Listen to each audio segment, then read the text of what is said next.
এখানে মেয়েরা যারা আছেন আপনারা কি জানেন, আপনারা আইনা উই জানেন না, বলি আপনাদের। মানুষের ক্রোমোসোম আছে 2টা করে ক্রোমোসোম। তা পুরুষের যেটা সেটা হচ্ছে এক্স ওয়াই। এক্স এক্স আর ওয়াই কি একরকম হইল না 2 রকম? মেয়েদের হচ্ছে এক্স এক্স, একরকম না আলাদা? শোনেন একটা ঘটনা বলি। সারা পৃথিবীতে যতগুলো বংশগত রোগ আছে, 1-2টা বাদে যতগুলো বংশগত রোগ আছে, পুরুষের বেশি পুরুষের বেশি পুরুষের বেশি। এটা কি ভালো খবর? কি কারণে দেখেন, পুরুষের যদি একটা এক্স ক্রোমোজোমে ডিস্টার্ব হয়, ধরা যাক এটা হচ্ছে এক্স ক্রোমোজোম, এটা হচ্ছে ওয়াই, এটা যদি ডিস্টার্ব হয়, এই ওয়াই তো একে চিনে না, একে হেল্প করে না, এই শেষ। আর মেয়েদের হচ্ছে 2টাই এক্স ক্রোমোজোম, এইটা যদি ডিস্টার্ব হয়, এ এসে তাকে হেল্প করে। এই হেল্প করার কারণে সারা দুনিয়ায় বংশগতিক যত রোগ আছে মেয়েদের কম, মেয়েদের আয়ু বেশি, রোগ প্রতিরোধ ক্ষমতা বেশি। এই যে করোনা হয়েছে সারা পৃথিবীতে, মেয়েরা বেশি বাঁচছে নাকি ছেলেরা বেশি বাঁচছে? কারা বেশি দিন বাঁচছে? মেয়েরা। মরছে কারা বেশি? তাহলে বাঁচার ক্ষেত্রে প্রকৃতিতে মেয়ের দাম বেশি না ছেলের দাম বেশি? মেয়ের। আল্লাহ কত রহমত করছে, আল্লাহ জানে মানসি যে খারাপ, এর যদি উল্টা ক্রোমোসোম করে দিত, এমনি তো মেয়েদের অবস্থা খারাপ করে দিচ্ছে, মানুষ খারাপ করছে, কিন্তু আল্লাহ মেয়েদেরকে পুরস্কৃত করছে। আল্লাহ মানুষকে সবচেয়ে মেয়েদেরকে বেশি উপকার করছে। কি কারণে বলি? এই যে এক্স ক্রোমোসোম আছে না, এইটার একটা ক্যাপাসিটি আছে, আমি একটু সহজ করে বলি। ধরেন এইটা হচ্ছে একটা হার্ড ডিস্ক, এইটার ক্যাপাসিটি হচ্ছে 1000 গিগাবাইট। আর এইটা হচ্ছে ছেলেদের হচ্ছে ওয়াই ক্রোমোজোম, এইটার হচ্ছে 500 গিগাবাইট। কোনটা বেশি ভালো? আপনাকে যদি আমি বলি সেম দাম, একটা আছে 1000 গিগাবাইট, একটা 500, কোনটা নেবেন? কোনটা কোনটা? মোহাম্মদ সাল্লাল্লাহু আলাইহি ওয়াসাল্লাম যে বলছে যে মেয়ে 1জন 2জন 3জন, 2-3জন মেয়েরকে যে মানে হচ্ছে ঠিকভাবে মানুষ করবে, সৎ পাত্রস্থ করবে, সে আর আমি মোহাম্মদ সাল্লাল্লাহু আলাইহি ওয়াসাল্লাম পাশাপাশি একই সাথে হচ্ছে জান্নাতে থাকবো। মেয়েদেরকে আল্লাহর নবী কত পছন্দ করছে। এবং ফাতেমা রাদিয়াল্লাহু তাআলা আনহার কথা যে বলছে, কোনো ছেলের নাম কয়জন আমরা জানি? ছেলের নাম জানি। ওইরকম ছেলে মোহাম্মদ সাল্লাল্লাহু আলাইহি ওয়াসাল্লামের ছেলেও ছিলেন, কিন্তু পরিণত বয়সে যাওয়ার আগে মারা গেছেন। কোরআনে আল্লাহ বলছে যে মোহাম্মদ তুমি কোনো যুবকের বাবা নও, মানে তোমার কোনো ছেলে তারুণ্যে যুবক অবস্থায় পৌঁছার আগেই তারা মারা যাবে, এবং সেটাই ঘটছে। কোরআনের কথা আল্লাহ নিজে বলে দিয়েছে এবং সেটাই হয়েছে। তা মেয়েরা যেটা আছে, মেয়েদের মেন্টালিটি কি হেল্পিং মেন্টালিটি? দেখেন এখান থেকে একটা জিনিস বুঝতে পারবেন, মেয়েদের মেন্টালিটি কি হেল্পিং নাকি হচ্ছে শুধু স্বার্থপর? কোনটা? অনেকে একটু কনফিউশন যে আমরা করতেছি কি, আমাদের জিনের মধ্যে কি আর আমরা করতেছি কি। দেখেন আমি একটা জিনিস বলি, ধরেন যে আগামীকালকে ম্যাচ হবে, আপনাকে বলছে যে ভাই ম্যাচটা যদি কোনোভাবে জিততে পারো পুরস্কার আছে, তা আপনি সবচেয়ে পাওয়ারফুল প্লেয়ারটা টার্গেট করবেন না দুর্বলটাক? কারণ পাওয়ারফুলকে যদি কোনোভাবে আউট করে দেওয়া যায় জিতে যাবেন। ছেলে এবং মেয়ে, সত্যিকার অর্থে বলছি, মেয়েরা পাওয়ারফুল কারা? কি কারণে সেটা বলতেছে। পাওয়ারফুল কি কারণে, কোন জায়গায় পাওয়ারফুল সেটা বলতেছে। তাহলে শয়তান কি মেয়ে ধরবে বেশি না ছেলে? কাক ধরবে? পাওয়ারফুল তো মেয়ে, তাহলে কাকে ধরবে? মেয়েকে। এই জন্যে দেখবেন মেয়েদের শয়তান যে বেশি ধরে, এই জন্য মেয়েরা দেখবেন যে খুচর মোচর বেশি। বাসা বাড়িগুলোয় যে মেয়ে মা শাশুড়ি ত্রিমুখী সংকট।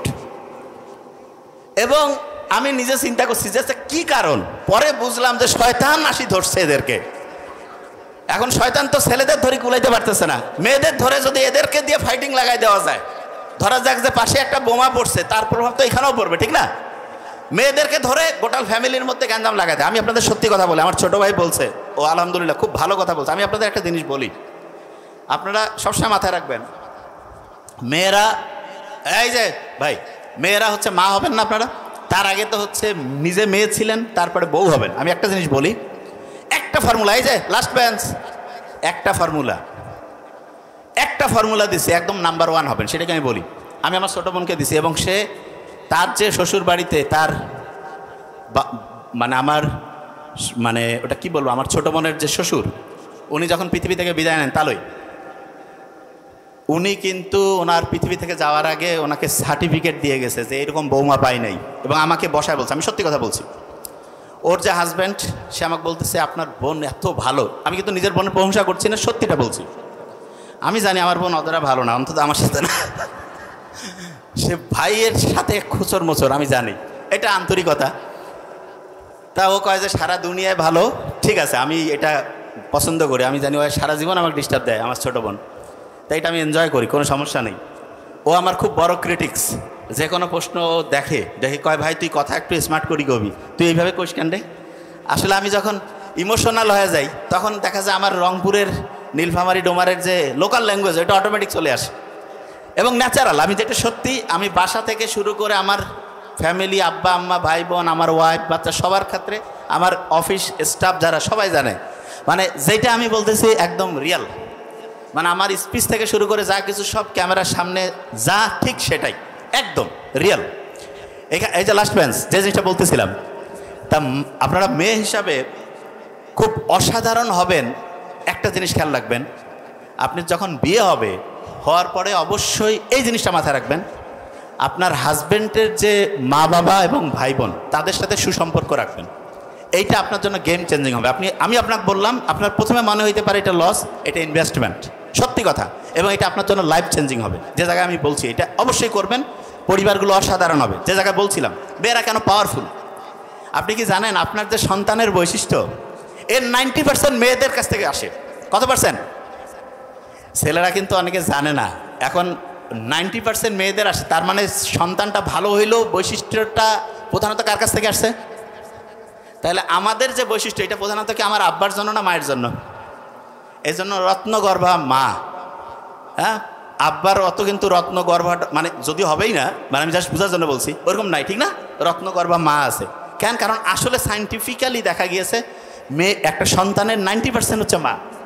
এবং নেপোলিয়নের ওই কথা জানেন তো আপনারা, যে শিক্ষিত মা দাও শিক্ষিত জাতি দিব, কয় নাই কিন্তু শিক্ষিত আব্বা দাও শিক্ষিত জাতি দিব। তার মানে মায়ের গুরুত্ব অন্যরকম। এখন দেখেন যে জায়গা থেকে আসছিলাম, ওই যে শয়তান বলতেছে আমি মাটির সেজদা করব।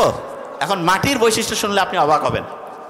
সারা পৃথিবীতে যতগুলো রিসাইক্লিং মেশিন আছে তার মধ্যে নাম্বার 1 মেশিন হচ্ছে মাটি। কি নাম? যে ভাই আপনি কি করছেন? মাটি রিসাইক্লিং মেশিন? হ্যাঁ, আল্লাহ বলছে আমি তোমাকে মাটি থেকে তৈরি করছি। দেখেন এখন সায়েন্টিফিক্যালি প্রমাণ পাবেন, মাটিতেই তোমাকে মিশিয়ে দেব, তারপরে তোমাকে মাটি থেকেই পুনরুজ্জীবিত করব। অনেকে কইতে পারে মাটিতে মিশাবে, মাটিতে পুনরুজ্জীবিত করবে, কিভাবে সম্ভব? আচ্ছা, আপনারা ডায়মন্ড, সিমেন্ট, হীরা, গোল্ড, পেট্রোলিয়াম, প্লাটিনাম শুনলে অবাক হয়ে যাবেন। আমরা মরে গেলাম, মাটিতে আমাদেরকে মিশায় ফেললো আল্লাহ। দেখেন কি টেকনোলজি করছেন, কোনো বিজ্ঞানী কোনো সায়েন্টিস্টের মাথার মধ্যে আসে না, খালি ওরা বের করছে যে হ্যাঁ কথা ঠিক। যে কাউকে যদি আপনি বিজ্ঞানীদের জিজ্ঞেস করেন যে আচ্ছা এই যে স্বর্ণের টুকরা, তারপরে হচ্ছে যে ডায়মন্ড, প্লাটিনাম, এগুলো কোথা থেকে আসলো? বলবে যে লক্ষ লক্ষ কোটি কোটি বছর আগে। শুনেন ওদের কথা, জীবদেহ পড়ছিল এইখানে, তারপরে বিভিন্ন বিক্রিয়া হয়েছে, নাইট্রোজেন ছিল, ব্যাকটেরিয়া ছিল, এগুলোর মধ্যে পরিবর্তন হইতে হইতে লক্ষ লক্ষ কোটি কোটি বছর পরে চাপ তাপ এইটার মাধ্যমে মৃতদেহ থেকে স্বর্ণের টুকরা, ডায়মন্ডের টুকরা, প্লাটিনামের টুকরা এগুলো তৈরি হয়েছে। বিজ্ঞানীরা বলতেছে না?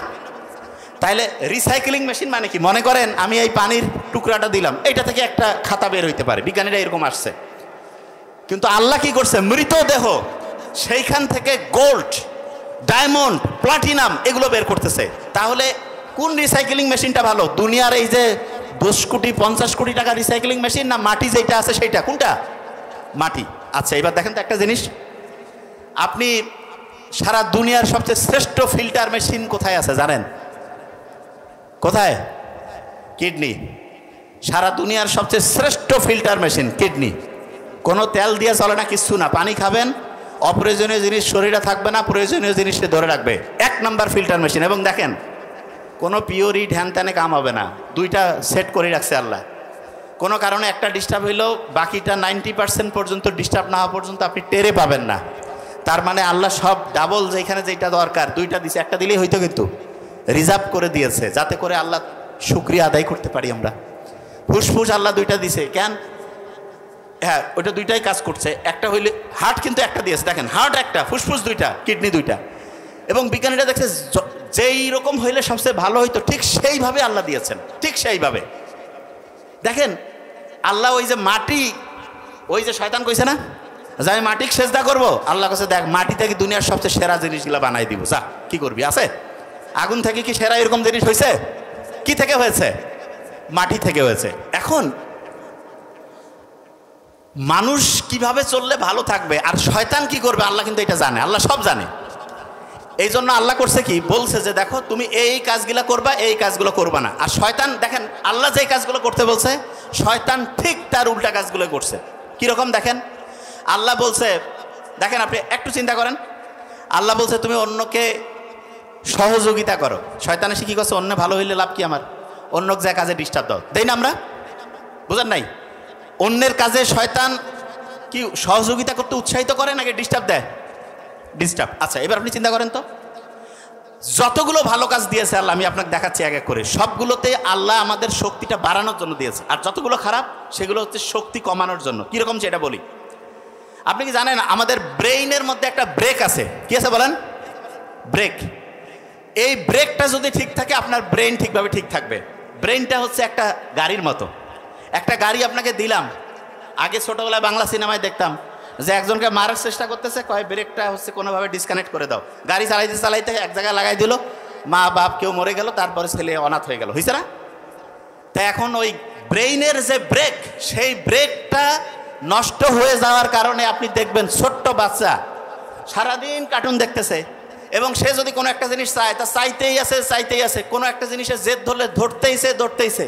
তার মানে কি, তার ব্রেইনের যে ব্রেক সেটা ডিসফাংশন হয়ে গেছে। এখন প্রশ্ন হলো যে আমাদের ব্রেইনের ব্রেক ঠিক আছে কিনা সেটা কীভাবে বুঝবো? বুঝার খুব সহজ বুদ্ধি আছে। দেখেন এইরকম কি আপনার হয়েছে যে আপনি দেখেন আপনার দরকার নাই এরকম একটা গ্রুপের মধ্যে ঢুকছেন, ঢুকে একজনের একটা ঝগড়া, একটা হচ্ছে গ্যাঞ্জাম নিয়ে আপনিও চিন্তিত, এবং সেইটা নিয়ে আপনি মিনিটের পর মিনিট, ঘন্টার পর ঘন্টা টাইম লস করছেন। এরকম কি হয়েছে?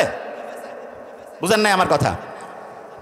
আপনি ধরেন একটা গ্রুপে ঢুকছেন, ঢুকে অপ্রয়োজনীয় জিনিসে ব্রেনটা অ্যাক্টিভ করছেন, এবং আপনার মাথার মধ্যে একজনকে নিয়ে একটা কথা বলছেন, সে একটা পাল্টা উত্তর দিয়েছে, একটা আলাপ আলোচনা হইলো, এরপরে দেখলেন যে আর ওইটা কন্ট্রোল করতে পারতেছেন না, আজকে আর পড়া হবে না, এই সপ্তাহ বাদ। এইটা যদি হয় বুঝবেন যে আপনার ব্রেইনের যে ব্রেক সেটা ধ্বংস হয়েছে। ব্রেইনের ব্রেক কোনটা এটা বোধহয় অনেকে বুঝতেছেন না। ভাই ব্রেকের নামটা কি? ব্রেইনের ব্রেক হচ্ছে প্রিফ্রন্টাল কর্টেক্স। কি নাম? তাহলে বলেন তো, ব্রেইনের ব্রেক যদি ধ্বংস হয় তাহলে প্রিফ্রন্টাল কর্টেক্স কি ঠিকভাবে কাজ করবে কি করবে না? আচ্ছা এবার শুনেন, প্রিফ্রন্টাল কর্টেক্স কি কাজ করে। আপনি যে পড়াটা পড়েন এটা প্রথম জমা হয় প্রিফ্রন্টাল কর্টেক্সে। কোথায় জমা হয়? এবং এইটা থেকে ওর সাথে ওর আরেকজন ভাই আছে ব্রেইনে, তার নাম হচ্ছে হিপ্পোক্যাম্পাস। কি নাম? সামনের ব্রেক পিছনের ব্রেক এরকম থাকে না? শোনেন আগে, সামনের এবং পিছনের প্রিফ্রন্টাল কর্টেক্স যদি ধ্বংস হয়ে যায় তখন হিপ্পোক্যাম্পাস সেও ঠিকভাবে কাজ করবে না। তাহলে ব্রেইনের একটা অংশ ধ্বংস হলে অন্যটাও ঠিকভাবে কাজ করবে না। তখন যেটা হবে, আপনি যেই পড়াটাই রাখতেছেন সেইটা ঠিকভাবে স্টোর হবে না, সেইটা ঠিকভাবে খেয়াল করতে পারবেন না। অনেকেই যে বলে যে ভাই আমি পড়তাম আগে, পড়া খেয়াল থাকতো, কিন্তু এখন দেখা যায় ঠিকভাবে পড়া মাথায় রাখতে পারি না, পড়ি ভুলে যাই, পরীক্ষার সময় মাথায় আসে না। এইটার মূল কারণ ব্রেইনের যে ব্রেক সেটা ধ্বংস হয়েছে। ব্রেইনের ব্রেক কি হয়েছে? ধ্বংস। কি কি কারণে ধ্বংস হলো সেটা দেখেন। এক নম্বরে হচ্ছে ব্রেইনের মধ্যে একটা ঘড়ি আছে। কি আছে? এই ঘড়ি যদি ধ্বংস হয় তাহলে ব্রেইনের ব্রেক ধ্বংস হবে। ঘড়ি কিভাবে ধ্বংস করবে? ব্যাটারি খুলে নিলে। ব্রেইনের যে ঘড়ি সেইটার ব্যাটারি হচ্ছে ঘুম। ব্রেইনের যে ঘড়ি সেইটার ব্যাটারির নাম কি? সবাই কয় না ভাই আমরা তো প্রত্যেকে ঘুমাই। নো, আপনাকে ঘুমাইতে হবে কোন সময় সেটাকে বুঝতে হবে। আপনি যে সার্চ করতেছেন, সার্চিংয়ের সিস্টেমটা আমি বহুবার বলছি, আরেকবার একটু শর্টলি বলি।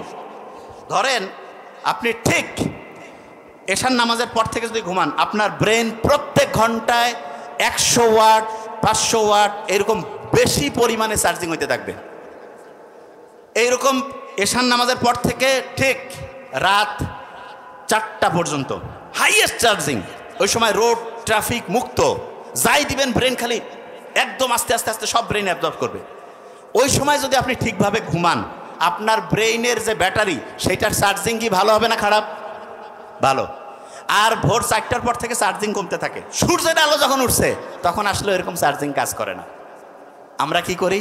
সারা রাত শয়তানের সাথে কানেকশন, মোবাইল, গল্পবাজি, মোবাইলে কথা কওয়া অপ্রয়োজনীয় করতে করতে ফজরের টাইমে শয়তান বলতেছে স্পেশাল রহমত করব তোমাদের উপর। স্পেশাল বাহিনী আসে যখন আজানের টাইম হয়, দেখবেন ওই সময় মনে হয় একটু খালি ঘুমাই 10টা মিনিট, 10টা পার হয়ে গেছে ঘুমাইতে যায়, এবং তখন উঠে ভালো লাগে না কিছু, না কেমন জানি লাগে। আমি নিজে প্র্যাকটিক্যালি প্রমাণ করছি। স্টুডেন্টদের আমি জিজ্ঞেস করি এবং তারা বলছে যে ভাইয়া আপনার বুদ্ধিটা এত সাইন্টিফিক। যখনই আমি সকালে তাড়াতাড়ি উঠে যখনই আমি হচ্ছে দেখা গেছে নামাজ কালাম পড়ে একটু কোরআন পড়ে হাঁটাহাঁটি করে সূর্যের আলো থেকে আসলাম, এসে পড়া শুরু করলাম, একটু সামান্য বুট, মধু, কালো জিরা এগুলো খাইলাম, সারাটা দিন এত ভালো লাগে, এত চমৎকার। আর যখন এর উল্টাটা করি, উল্টাটা মানে কি, সকালে উঠে একটু মোবাইল দেখতেছি এবং উঠলাম দেরিতে, এরপরে দেখা যায় সত্যিকার অর্থে প্রত্যেকটা ঘন্টা, প্রত্যেকটা দিনের প্রত্যেকটা মুহূর্ত খুব খারাপ লাগে, আর মনের মধ্যে ওই এনার্জি আসে না। বুঝা গেছে? তাহলে ব্রেইনের ব্যাটারি সেটার মূল জিনিসটা কি, ঘুম না অন্য কিছু? কি বলেন? ঘুম। আচ্ছা, আল্লাহর সাথে ধোঁকাবাজি মানুষ যে আমরা করি, দেখেন লাস্ট বেঞ্চ, আল্লাহর সাথে ধোঁকাবাজি করি সেটা একটা নমুনা বুঝাই দেই। একজন লোক খুব অসুস্থ, আমি কিন্তু ধরবো, শেষে যেখান থেকে শুরু করছে সেখানে আসবো। একজন লোক অসুস্থ, তা সে ডাক্তারের কাছে গেছে, ডাক্তার বলছে যে আপনার যা অবস্থা 2 মাস বাঁচবেন, ভয় খেয়ে গেছে। শেষে সে আল্লাহর কাছে খুব ফরিয়াদ করছে, আল্লাহ তুমি যদি আমাকে বাঁচায় দাও, তার একটা বাড়ি আছে প্রায় 5 কোটি টাকা দাম, যে আল্লাহ এই বাড়িটা আমি বিক্রি করে টাকা পয়সা সব দান খয়রাত করে দেব। আল্লাহ দোয়া কবুল করে ফেলছে। 2 মাস পর আস্তে আস্তে সে সুস্থ হচ্ছে, ডাক্তারের কাছে গেছে। ডাক্তার বলছে মিরাকল, কিভাবে হইল? ও তো মনের মধ্যে দুঃখে, আপনি ভালো খুশি হন নাই? ও এখন বেঁচে গেছে, তো এখন আর মৃত্যু চিন্তা নেই, এখন তার বিল্ডিংয়ের চিন্তা। এখন সে বাসায় আসছে, চিন্তার, ওর ওয়াইফ বাচ্চা কাচ্চা খুবই খুশি যে বাবা বেঁচে গেছে, অসুস্থতা থেকে মুক্তি পাইছে, খুব আনন্দের ব্যাপার। তা সে কি করছে, চিন্তা করতেছে, শয়তান তো রেডি আছে। সে চিন্তা করতেছে আল্লাহর সাথে ওয়াদা করছি, এই ওয়াদা কি বরখেলাপ করা যাবে? না, এটা তো ঠিক হবে না। তখন সে একটা বিজ্ঞাপন দিছে যে একটা বাড়ি বিক্রি হবে। বাড়ি বিক্রির জন্য বিজ্ঞাপন দেখে লোকজন আসছে, আসার পর বলতেছে বাড়ির দাম কত? বলছে আসলে আমরা 2টা জিনিস বিক্রি করব। বলছে কীরকম? বলছে যে বাড়ির সাথে একটা কুকুরও বিক্রি হবে। বলছে ঠিক আছে, দাম কি? বলছে বাড়ির দাম 5,000 টাকা, কুত্তার দাম 5 কোটি টাকা। মানুষ তো ক্যালকুলেটর নিয়ে হিসাব করে করছে, না ঠিক আছে। স্টাম্প সাইন সই হয়ে গেল, বিক্রি হয়ে গেল, টাকা চলে আসলো। এখন সে ফতোয়া নেওয়ার জন্য যারা হচ্ছে মৌলবি তাদেরকে বলতেছে যে আচ্ছা কুত্তা কি হালাল না হারাম হবে? বলতেছে মানে? বলছে যে ধরেন যে কুত্তার একটা টাকা বিক্রি করে আল্লাহ কি দেওয়া ঠিক হবে? বলছে না না, কুত্তা, ওরা কিন্তু আর ভিতরের এত কিছু জানে না। বলছে না, কুত্তা এটা তো আল্লাহ অতটা খুব একটা কাছাকাছি রাখতে বলে নাই, মানে অতটা পছন্দ করেন। বলছে আচ্ছা ঠিক আছে। তারপরে সে বলতেছে আল্লাহ দেখো, তোমার কাছ থেকেই তোমার সাথে যে ওয়াদা করছি সেটা তো আর ভাঙতে পারি না, তা কুত্তার টাকা তো আর আল্লাহর কাছে দান খয়রাত করলে হবে না, ওই টাকাটা রেখে দিলাম, আর বাড়ির যে 5,000 টাকা সেটা দান করে দিলাম। তাইলে এইটা কি আল্লাহর সাথে চালাকি হইল নাকি ঠিক হইল? চালাকি। এই চালাকি যদি কেউ করে, এইটার ট্রিটমেন্ট আল্লাহর কাছে কিন্তু আছে। এই যে যারা চালাকি করে, চালাকি কিন্তু খুব খারাপ জিনিস। আপনি যখনই চালাকি করবেন তখন কি হবে জানেন? আপনার যে রুহ আছে, আত্মা আছে, এইটা হচ্ছে এই রুহ বা আত্মা, এইটা আস্তে আস্তে ধ্বংস হয়ে যায়। আচ্ছা আপনি আমাকে বলেন, একটা লোক, আমরা যারা আছি প্রত্যেকে জীবিত, এখনই আল্লাহ না করে কেউ যদি মরে যায়, হাত পা চোখ কান সব ঠিক আছে না? তারপরে সে কথা বলতে পারতেছে না, চলতে পারতেছে না, শুনতে পাচ্ছে না, দেখতে পাচ্ছে না, কোন জিনিসটার কারণে পারলো না বলেন তো? রুহু, আত্মা। কোরআনে কিন্তু এটা নিয়ে জিজ্ঞেস করছে, আল্লাহ বলছে এটা হচ্ছে তোমার রবের একটা নির্দেশ। দেখেন, আচ্ছা আপনাকে এটা বিশ্বাস করেন, আমরা যারা এখানে আসি প্রত্যেকেই একটা চলতেছি ফিরতেছি একটা শক্তি দিয়ে চলি না? বলেন না কেন? শক্তি। আচ্ছা আমাকে বলেন তো, শক্তি কি ধ্বংস হয় নাকি রূপান্তর হয়? বিজ্ঞানীরা বলতেছে শক্তি কি হয়? রূপান্তর। তাহলে আপনি বলেন, যেই শক্তিটা দিয়ে আমরা চলতেছি সেই শক্তিটা, বিজ্ঞানের শক্তির সংরক্ষণশীল নীতি বলতেছে এই শক্তি কোনোদিন ধ্বংস হবে না, এই শক্তি শুধু রূপান্তর হবে। কি হবে? এবং বিজ্ঞানীরা বলতেছে যে শক্তি এক রূপ থেকে অন্য রূপে ট্রান্সফার হবে, এক রূপ থেকে অন্য রূপে চেঞ্জ হবে, কিন্তু কখনো ধ্বংস হবে না। তাইলে যেই শক্তিটা আমাদেরকে পরিচালনা করতেছে, কথা বলতেছি, শুনতেছি, বুঝতেছি, এইটা মৃত্যুর পরে কি ধ্বংস হবে না ট্রান্সফার হয়ে অন্য জায়গায় যাবে? তাহলে বিচার কি আপনার এই শরীরের হবে না রুহের হবে? রুহের বিচার। ওই যে ওই শক্তি যেটা, সেইটা। হ্যাঁ এটা ঠিক।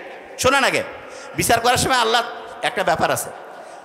যখন আল্লাহ আপনাকে ওই যে নোবেল বলছে 5,555 নাম্বার আয়াতে ওই যে আঙ্গুলের ডগা পর্যন্ত পুনর্বিন্যস্ত করতে পারি, ফিঙ্গারপ্রিন্টের কথা যে বলছে, ওই যে মানুষকে যখন আল্লাহ পুনর্জীবিত করবেন, দেখেন ওই সময় একটা সিঙ্গার ফু দিবেন না? সিঙ্গার ফু হবে তো?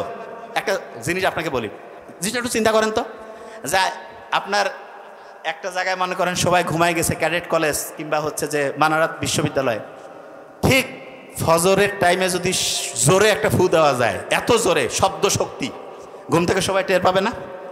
এবং যে ফেরেশতা এইরকম ফু মারবে, যে প্রচণ্ড শব্দ তৈরি হবে, এই শব্দের শক্তিতে দেখা যাবে আল্লাহ সবগুলো যে রু ছিল তারা যেই অবস্থায় থাক সেই অবস্থা থেকে জাগ্রত হয়ে কিন্তু ঠিক বিচারের রাস্তার একদম প্রত্যেকেই দৌড়াইতে থাকবে, ছুটতে থাকবে।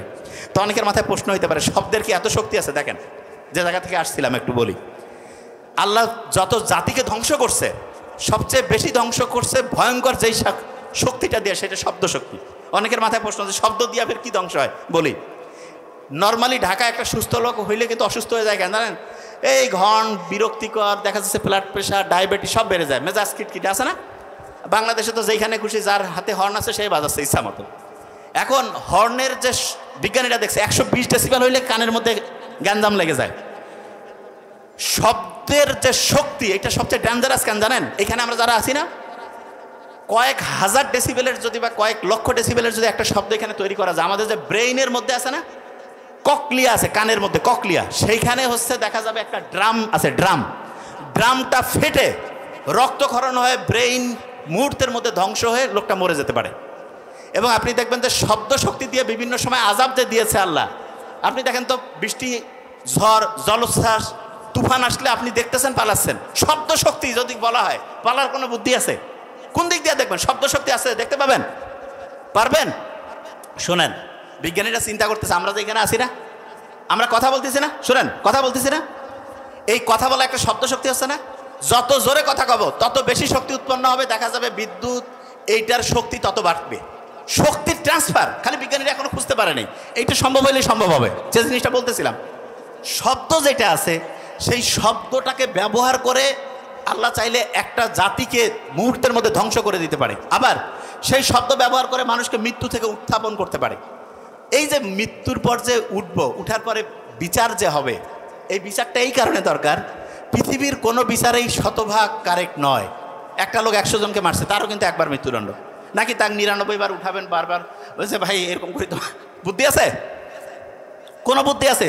যারা লক্ষ লক্ষ লোক মারছে একবারে মৃত্যুদণ্ড।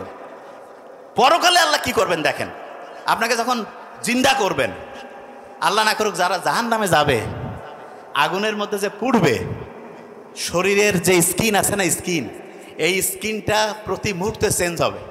তো অনেকে মনে করতেছে বাবরে প্লাস্টিক সার্জারি বোধহয় করে দিবে। নো, আপনি শুনলে ভয়ঙ্কর। আমরা যে কষ্টটা পাই, যে সুখের অনুভূতি এবং কষ্টের অনুভূতি, এইটা আমাদের পেইন রিসেপ্টর বলে একটা জিনিস আছে, এইটা আছে স্কিনে। স্কিনটা যদি পুরে ছাই হয়ে যাইতো, আর যদি আল্লাহ এটাকে রিপ্লেস না করতো, তাহলে কিন্তু আপনি নতুন স্কিন না হইলে একবার কষ্ট পাইছেন, একবারে ওই পুড়তেছেন, অত আর ব্রেইনে অনুভূতিটা আসতো না। আল্লাহ জাহান্নামে যারা যাবে, আল্লাহ আমাদের রক্ষা করো এখান থেকে, তাদের স্কিনটা প্রতি মুহূর্তে চেঞ্জ করবে, নতুন স্কিন। মানে আপনি চিন্তা করেন, একজনকে আমি লাঠি দিয়ে যদি এখন পায়ের মধ্যে আঘাত করি, একটু লাগবে। ঠান্ডায় যদি আঘাত করি, বেশি লাগবে না? ঠান্ডায় সকালবেলা যদি হাড্ডির মধ্যে আঘাত করি, অল্প লাগবে না বেশি? এমনিতে স্কিন পুড়লে তো কষ্ট লাগবে, আবার নতুন স্কিন, তাহলে ওইটা পুড়বে কি বেশি নাকি অল্প? বুঝেন নাই? ভয়ঙ্কর। তার মানে জাহান্নামে গেলে প্রতি মুহূর্তে আপনার কষ্টের পরিমাণ এত ব্যাপক হবে। সাইন্টিফিক্যালি বিজ্ঞানীরা দেখতেছে আল্লাহ এটা কথা কেন বলছে, বলছে এই কারণে যে প্রতি মুহূর্তে তোমার স্কিনটা আমি চেঞ্জ করব, এবং তোমাকে জাহান্নামের যে কষ্টের যে যন্ত্রণা, যে দগ্ধতা, এইটা তোমাকে হচ্ছে অনুভব করাবো। আল্লাহ এটা থেকে রক্ষা করুক আমাদের।